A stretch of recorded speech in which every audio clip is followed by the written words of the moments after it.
Good day, my name is Zizi Keswa. I'm reporting for Global Girl Media. And guess what? It's my first time in London. I am so excited, believe it or not. And the nice thing is, I got to hear and realize that we are experiencing quite the same problems worldwide. I came to this conference not knowing what to expect.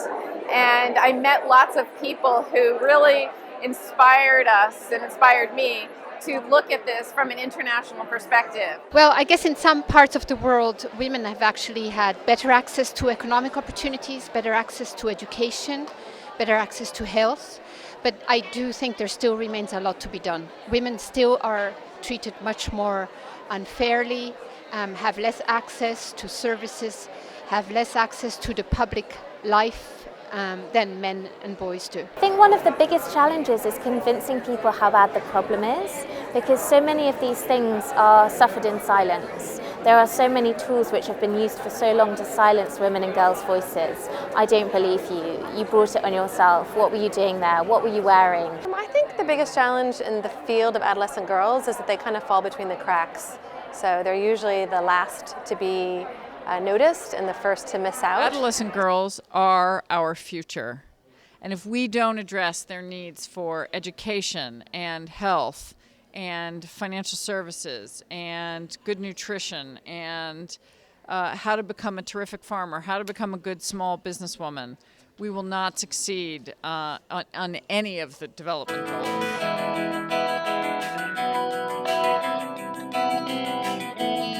Women and girls everywhere and abroad and at home in privileged or underprivileged communities need to have confidence and believe in themselves and learn more about themselves to be empowered. And what we do is we prosecute trafficking cases.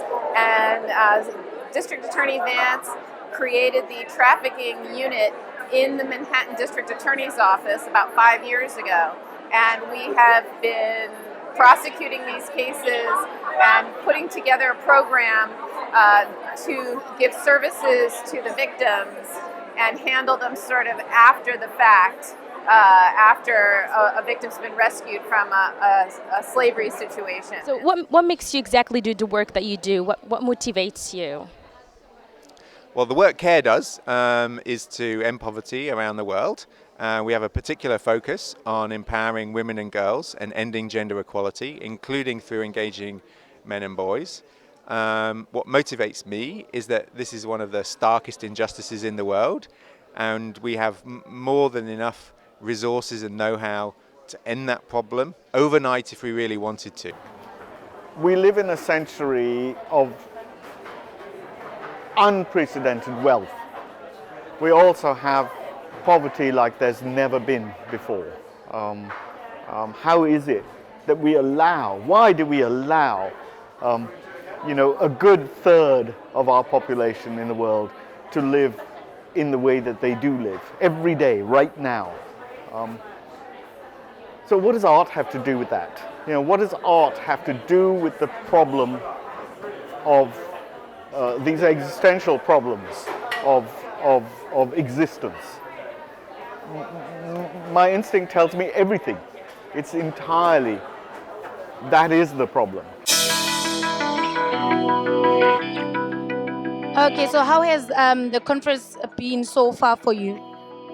I think it's always fascinating to discuss the shared experience of women of the whole world, and to have all the different levels and this local and global perspective at the same in the same moment. Everything is related to women in every work we do. I mean, because women are half the society. So when we are fighting for our rights, we fight for the rights of the population, and we fight for the rights of women at the same time. I think our approach to dealing with violence against women is to get human beings as a whole to understand the issue of patriarchy and how men use their power over women, and to try to promote relationships in which men and women use their power equally. There are lots of challenges, of course. This is Since I'm coming from Egypt, the society in my country is, the culture in my country is different.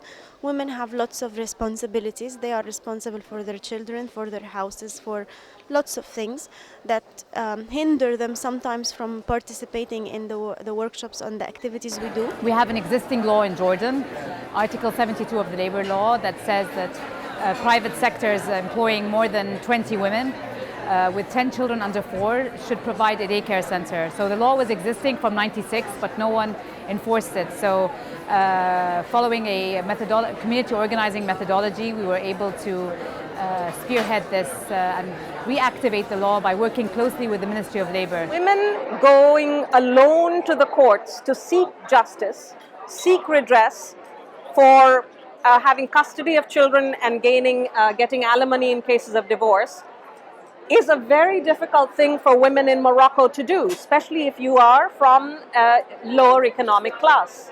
Right? So having the information that the law is there to support you is something that's needed.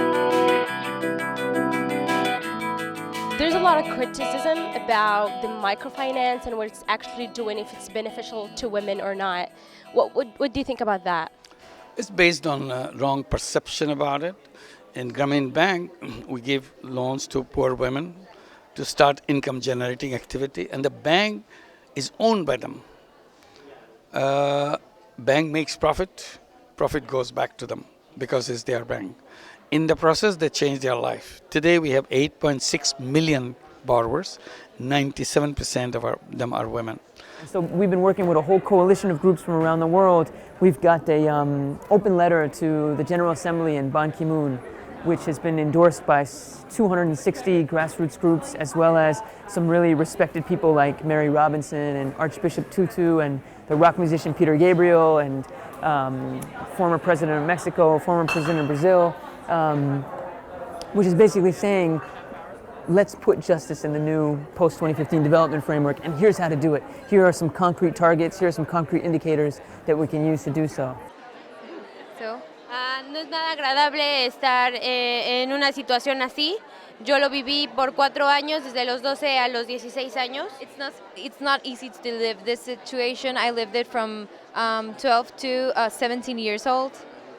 Estar sufriendo golpes, maltratos, humillaciones y que solamente te discriminen por el físico. Suffering beating and discrimination because of your physical traits. Y nadie te puede entender lo que realmente pasa atrás de lo que están viendo físicamente. And no one really understands what happens behind of what you can physically see. We are providing legal awareness to women, school children in a village level, so they can get to know about their laws, and further be providing protection to those who are affected by domestic violence and who were given up by the husband. Just as important as strong law is the enforcement of those laws. And a big problem we see in so many countries around the world is a lack of political will or capacity to enforce the sometimes good laws that are on the books. There is beginning to be more understanding and research and analysis on how important women's land rights are to solving a lot of issues, specifically related to poverty alleviation. I think that understanding is growing, and that's really important. The challenge is converting that knowledge into practice. I think this is very important. It's very important the organizations, as NGOs or governments work with the survivors. I think it's important to employ them, training them, provide them for become leaders or better in their organizations. But it's very important involve our voices. Trust women. Trust women. Trust women. Trust women. Confiamos en la mujer.